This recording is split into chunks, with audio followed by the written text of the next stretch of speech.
In today's video, I want to talk about the long-awaited, I've heard the comments, Fuji Instax SQ6 review. Let's get into it.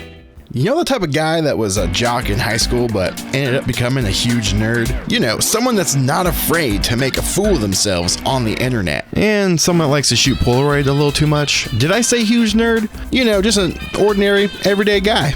Well, that's me. I'm just another Chris.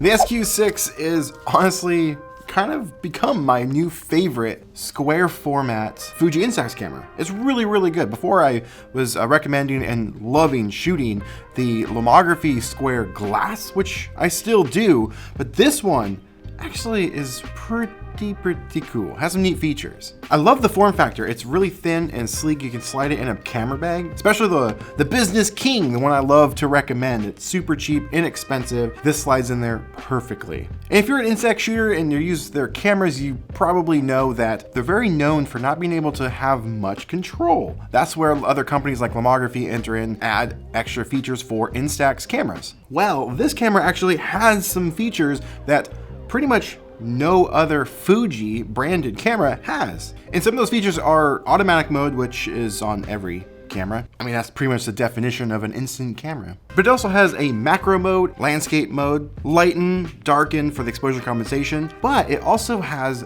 double exposure option on it, which is pretty cool. I mean, I'm not a huge double exposure person, but I love having options. And you usually see those options on like Polaroid cameras, like the new I-type ones. They're newish. 2016, I think they came out. Now, there are two other features that this has that makes it really, really cool. And no other Instax camera has it that I'm aware of. Fuji branded, that is. First one is the flash. Every camera has a flash on it, all Instax cameras, but you don't have control over that. For instance, on Fuji Instax like mini cameras, they're just on. You can't turn them off, it's just always fires the flash. Now step up from there to the Instax wide cameras, you have a little bit of control in the sense that you can turn it to where it's always on or an automatic mode. So it will fire sometimes when it thinks it needs it, and it won't fire if it doesn't think it needs it. But this camera has the flash mode to where you can turn it on or off. Now the next mode that it has, and I wish every Instax camera has, honestly all instant photography cameras should have this, but it has a self timer.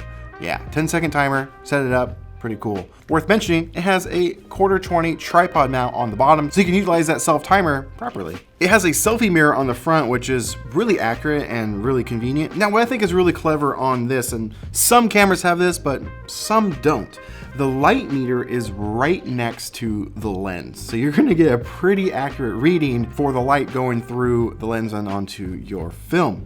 Like for instance, on the Instax wide camera, that sensor is like way off to the side. And honestly, it's not gonna be a huge problem, but sometimes when you're shooting outside on like a sunny day, you might catch a shadow and you could get an inaccurate reading. But on this, it's right next to it, so the chances of getting an inaccurate reading is pretty slim. Now in the box, there are a couple accessories that it comes with. It comes with a strap, which is actually pretty heavy duty looking, and 3 lens filters. You get kind of a reddish orange, you get a green, and a purple, which is pretty cool. I don't really use like these filters, or kind of like gels in a sense. You put these over the flash and it will change the color of your pictures. I think it's pretty fun.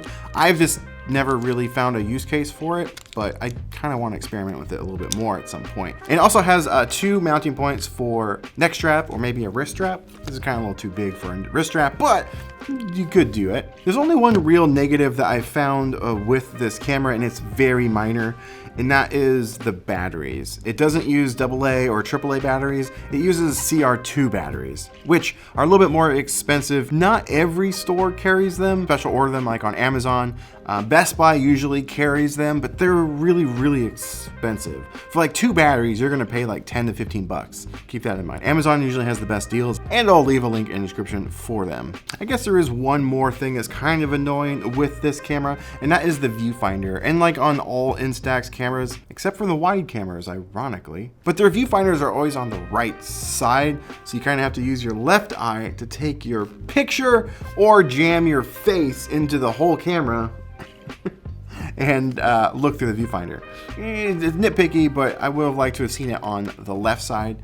because I'm a right eye shooter. I think pretty much most of us are right eye shooters. And the picture quality is superb. It's great. It's no different than any other plastic lens instax camera from wide to square. You're gonna get some beautiful photos with this. Now, this camera is a couple of years old and can be a little harder to track down these days, but if you can find one, I highly recommend picking this up. I think this retailed when it was out for about $150-ish, so be expected to pay around that price. Anything less than that, you're getting a good deal, but I believe these might be going for a little bit more right now just because you can't really find them in stores anymore. And they do come in a variety of different colors. But this camera goes on my official recommendation list. What are your thoughts? Do you have this camera? Let me know your experiences in the comments below. Or if you don't, let me know if you're picking one up. Thank you so much for watching, and I'll see you in the next video. Now, get out there, make some art.